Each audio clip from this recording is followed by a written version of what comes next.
রাত যত গভীর হয় পৃথিবী তত নীরব হয়ে যায়, কিন্তু সেই নীরবতার মধ্যেই লুকিয়ে থাকে কিছু ভয়। সেগুলো আমরা দেখতে পাই না, কিন্তু তারা আমাদের দেখতে পায়। আজকের গল্প উমার ভয়। নমস্কার বন্ধুরা, আমি রাজেশ, আর আপনারা শুনছেন স্টোরি নাইট বাংলা। পশ্চিমবঙ্গের এক ছোট গ্রাম মধুবাটি, চারদিকে সবুজ ধান ক্ষেত, পুকুরের জল, তাল গাছ আর সরু কাঁচা রাস্তা। দিনের বেলা গ্রামটা খুবই প্রাণবন্ত। কৃষকেরা মাঠে কাজ করে, শিশুরা স্কুলে যায়, আর দুপুরের দিকে পুকুর ঘাটে মহিলাদের আড্ডা জমে ওঠে। কিন্তু রাত নামলেই গ্রামটা অন্যরকম হয়ে যায়। বিশেষ করে গ্রামের শেষ প্রান্তে দাঁড়িয়ে থাকা সেই বিশাল বট গাছটা। গাছটা এত পুরনো যে তার শেকড়গুলো মাটির ওপর দিয়ে সাপের মতন ছড়িয়ে আছে। বাতাস লাগলেই ডালপালাগুলো অদ্ভুতভাবে কেঁপে ওঠে। গ্রামের বৃদ্ধরা বলে, রাত 12টার পরে ওই গাছের নিচে কেউই দাঁড়িয়ে থাকে, কিন্তু কে দাঁড়িয়ে থাকে তা কেউ জানে না। এই গ্রামেই থাকে উমা, বয়স 17। বড় বড় চোখ, শান্ত স্বভাব। গ্রামের অন্য মেয়েদের মতন সে খুব হাসি খুশি নয়, বেশিরভাগ সময় চুপচাপ থাকে। পুকুরের ধারে বসে থাকতে তার খুব ভালো লাগে, কিন্তু উমার মনে একটা অদ্ভুত ভয় বাসা বেঁধেছিল। প্রায় প্রতি রাতেই সে একটা শব্দ শুনতে পেত। ফিসফিস করে কেউ তার নাম ধরে ডাকত, উমা, উমা। প্রথমে সে ভেবেছিল স্বপ্ন, কিন্তু একদিন সে পুরো জেগে থেকেও সেই ডাক শুনল। সেই দিন থেকেই ভয়টা আরো গভীর হয়ে গেল। একদিন পূর্ণিমার রাত, চাঁদের আলোয় পুরো গ্রামটা সাদা হয়ে গেছে, বাতাস একদম স্থির। উমা ঘুমোতে পারছিল না। সে জানালার পাশে গিয়ে দাঁড়ালো। দূরে সেই বট গাছটা দেখা যাচ্ছে। হঠাৎ তার চোখে পড়ল গাছটার নিচে কেউ দাঁড়িয়ে আছে। একটা লম্বা ছায়া। ছায়াটা একদম স্থির হয়ে দাঁড়িয়ে আছে, কিন্তু উমার মনে হচ্ছিল সে সরাসরি তার দিকেই তাকিয়ে আছে। হঠাৎ বাতাস থেমে গেল। তারপর খুব ধীরে সেই কণ্ঠ শোনা গেল, উমা।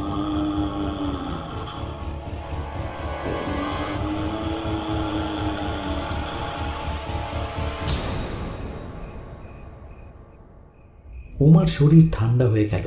সে তাড়াতাড়ি জানালা বন্ধ করে দিল। পরদিন সকালে উমা তার ঠাকুরমাকে সব বলল। ঠাকুমা কিছুক্ষণ চুপ করে রইলেন, তারপর ধীরে ধীরে বলতে লাগলেন, এই গাছটার সঙ্গে একটা পুরনো ঘটনা জড়িয়ে আছে। অনেক বছর আগে এই গ্রামেই আরেকটা মেয়ে ছিল, তার নামও ছিল উমা। তার বিয়ে ঠিক হয়েছিল, কিন্তু বিয়ের আগের রাতে সে হঠাৎ হারিয়ে যায়। 3 দিন পরে গ্রামের লোকেরা তাকে খুঁজে পায় সেই বট গাছটার নিচে। কিন্তু সবচেয়ে ভয়ঙ্কর ব্যাপার ছিল, মৃত অবস্থাতেও তার মুখে একটা অদ্ভুত হাসি ছিল। সেই ঘটনার পর থেকেই গ্রামের মানুষ ওই জায়গাটা এড়িয়ে চলে।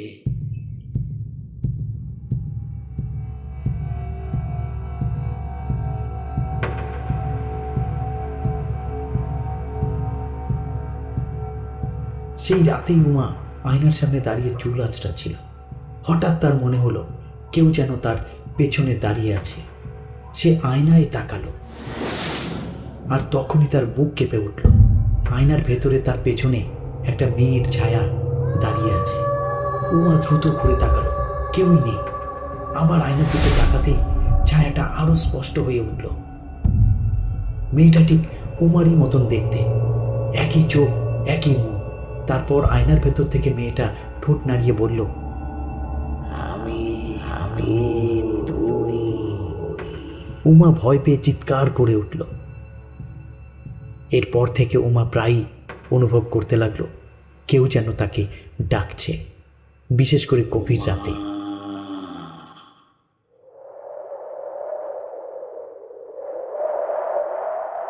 এক ঝড়ের রাতে হঠাৎ তার ঘুম ভেঙে গেল। বাইরে বিদ্যুৎ চমকাচ্ছে, বাতাস জোরে বইছে। হঠাৎ আবার সেই কণ্ঠ শোনা যাচ্ছে,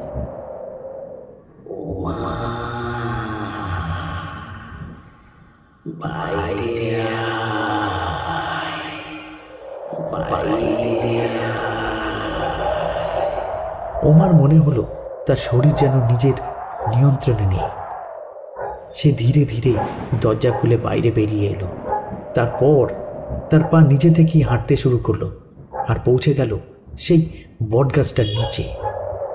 বিদ্যুতের আলোয় হঠাৎ দেখা গেল গাছের নিচে দাঁড়িয়ে আছে সেই মেয়েটা।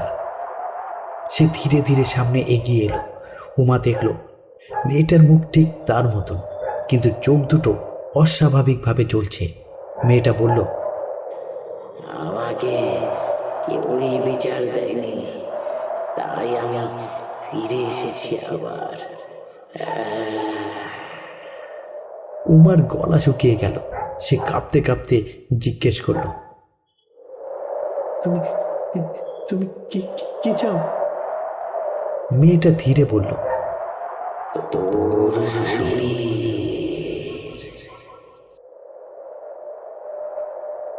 ঠিক তখনই আকাশে প্রচণ্ড বজ্রপাত হলো। একটা বিকট শব্দে বটগাছের একটা বিশাল ডাল ভেঙে পড়ল। সেই আলোয় মেয়েটার মুখ বদলে গেল। তার চোখে যেন হঠাৎ শান্তি দেখা গেল। সে ধীরে বলল, তুই আলাদা, তুই আমাকে থামিয়ে দিলি। তারপর ধীরে ধীরে সে অন্ধকারে মিলিয়ে গেল।